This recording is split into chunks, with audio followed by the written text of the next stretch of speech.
Kung Fu Fighting, Baby Got Back, Disco Duck. Let's go, Mama. I'd like to help.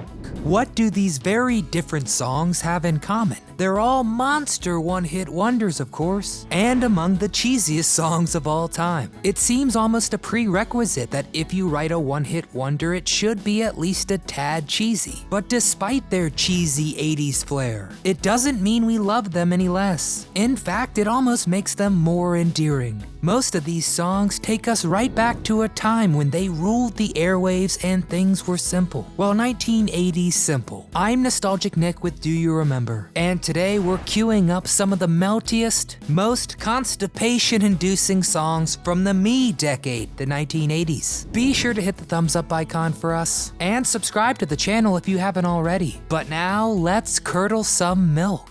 Cheese, marvelous cheese. Mickey, Toni, Basil.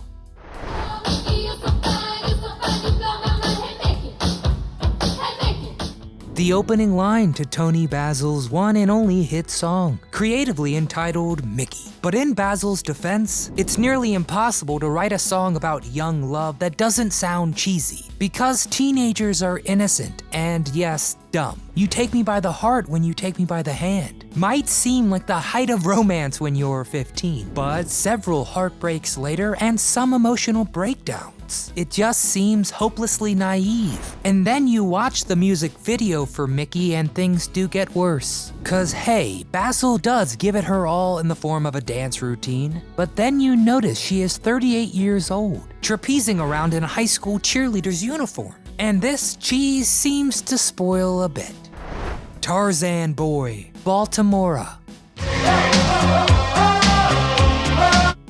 It's kind of self-explanatory why a song called Tarzan Boy makes a list of cheesy 80s songs. But here goes anyway. First of all, the beat of Italian band Baltimora's 1985 hit is epic. Like really, really epic. Like belongs in an 80s boxing movie montage epic.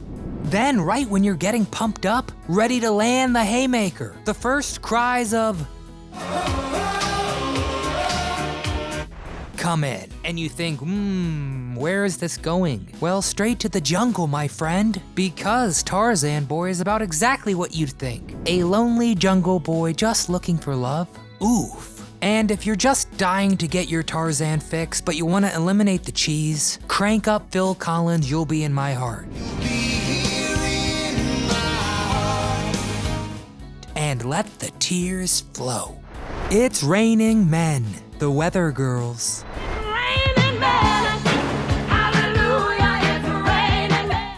I did hesitate to put this song on the list, but after years of pop music objectifying women, it's kinda nice for men to finally be objects for once. And the Weather Girls' 1982 single, It's Raining Men, is just too silly that it practically begs to be included. There's nothing wrong about a song about a woman pumped up about the sheer number and variety of men. Tall, blonde, dark and lean, rough and tough and strong and mean. But when you start including the cringe-worthy amount of weather puns, and top that off with stormy sound effects, the result is a cheese ball of epic proportions. Or perhaps the single most perfect drag song of all time.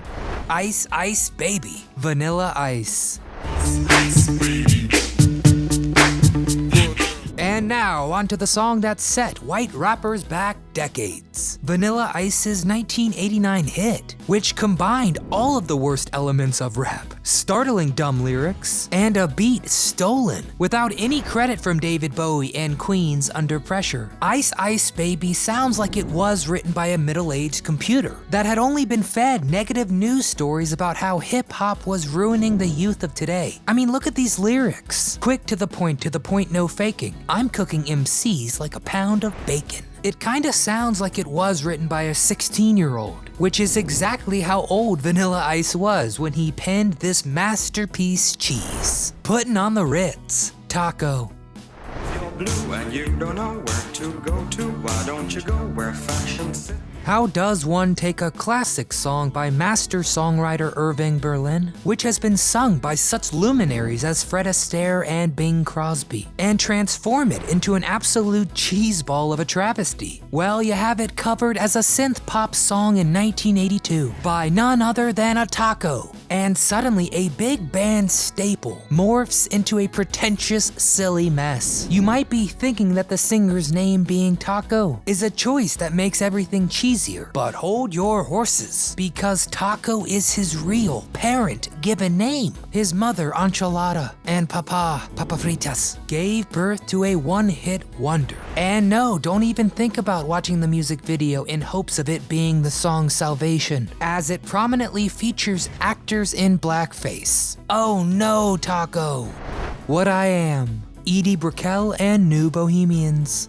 Not aware of too many things. I know what I know if you know what I mean. There are few things cheesier than faux profundity in a song. When a band is trying so very hard to be deep and mysterious, but ends up just spouting nonsense. Enter EDIE, BRICKEL, and New Bohemians, and their 1988 hit, containing lines like, "What I am is what I am, you're what you are," or what? I mean, the song sounds like it was written by a second semester philosophy major, trying to impress the opposite sex over glasses of vermouth at the local bar. Philosophy. I mean, listen to this. Philosophy is the talk on a cereal box. Religion is the smile on a dog. Like, seriously, we don't even need to go past the first stanza. Yikes. I really don't know what you mean, EDIE. All I know is this song is one of the cheesiest bits of drivel ever served up in the 80s. And I'm also fairly certain their drummer was NSYNC's Lance Bass. But before we depart from EDIE, I do need to mention that she has been married to Paul Simon since 1992. She met the singer while performing for SNL in 1988, when she noticed Paul Simon standing in front of a cameraman.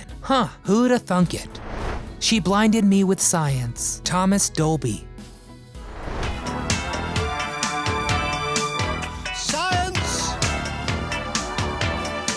When I first read the title of Thomas Dolby's 1982 hit, my first thought was naturally, oh cool, lasers. But then I listened to the song and was greatly disappointed, because what Dolby is singing about is in fact not literal blindness, but how he is blind to a girl's faults because of chemical and biological reactions in his body. But this cheese is made even cheesier, nacho cheesier if you will, by the presence of a mad scientist character who makes random exclamations like, "Good heavens, Miss Sakamoto, you're beautiful," for the entire song. Seriously, I'd have preferred the lasers.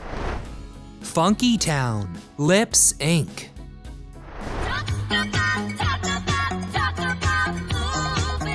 Sometimes what makes a song cheesy isn't just its music or lyrics, but when it was released. And voila, 1980s hit Funky Town, which, don't get me wrong, this song with about 6 lines repeated, mostly just "Won't you take me to Funky Town," is cheesy as hell. But the cheesiness of Lips single goes beyond that, as the song is considered the last real disco hit. I mean, by the 80s, disco was virtually dead. Pop music had moved past the fad, and now those pounding, irresistible beats were already starting to sound old-fashioned. And what I think makes Funky Town so cheesy is that the funk town the singer wants to be taken to no longer exists. It was blown sky high during Disco Demolition Night, never to return. I Just Died in Your Arms, Cutting Crew. I just died in your arms tonight. The first time you hear the Cutting Crew's 1986 hit, it seems like a fairly deep song about love and loss. I mean, dying in someone's arms. That's pretty heavy. But then you realize that Cutting Crew are French, and the French use the lovely term la petite mort, or the little death, as a euphemism for an orgasm, which means the song is simply about 2 people getting it on. It's a bit sordid, and when combined with the song's dramatic, super-produced instrumentation, lyrics about 2 people making the beast with 2 backs leads nowhere except Cheesetown. Population Le Cutting Crew. Don't worry, be happy. Bobby McFerrin.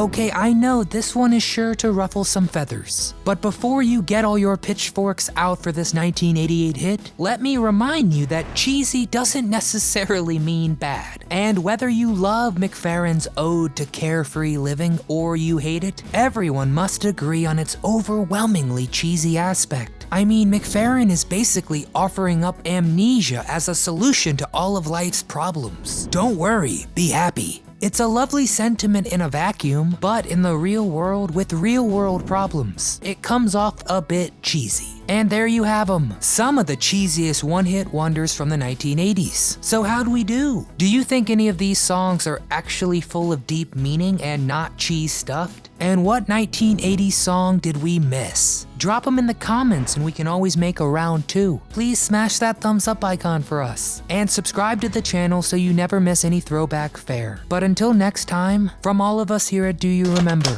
we want to thank you for watching.